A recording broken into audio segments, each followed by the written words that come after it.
for COVID.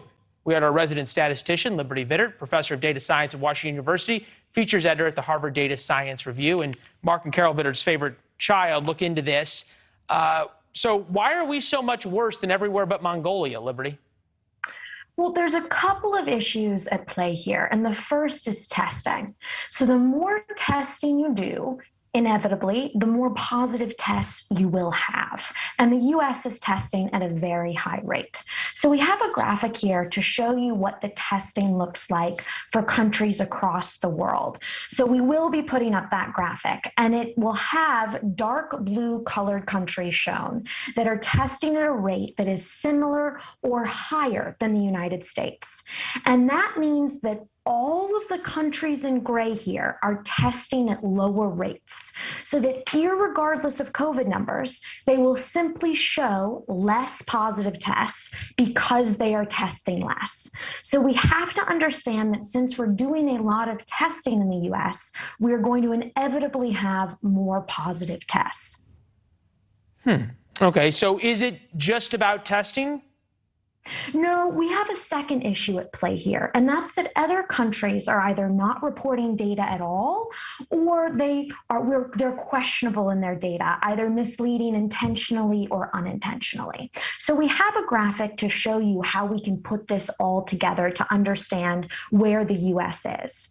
First, the New York Times graph was very visually deceiving because there are 21 other countries that have a much higher rate of new COVID cases than the United States.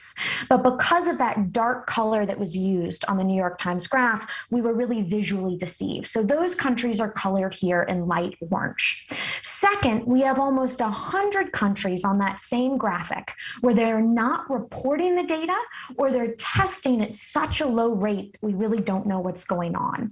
And those are colored in dark orange. And finally on this graph, we have countries in red where the data is so suspect that we have no idea what's going on here.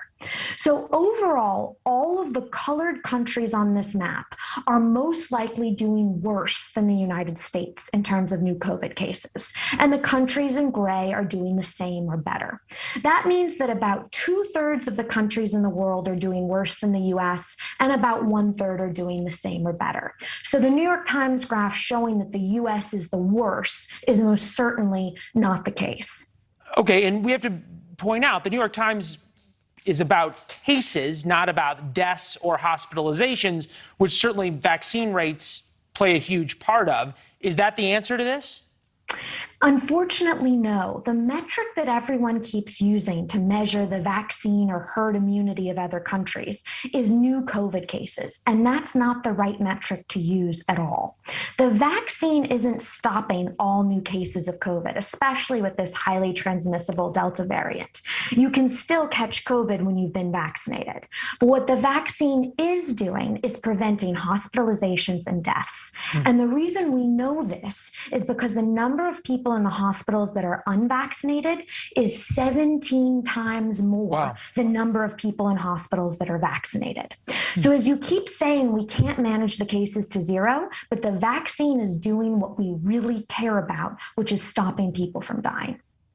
Yeah, and clearly there's so many parts of the world that don't have the vaccine and certainly don't have the medical care the United States does. Liberty, thank you. Still ahead, we know Facebook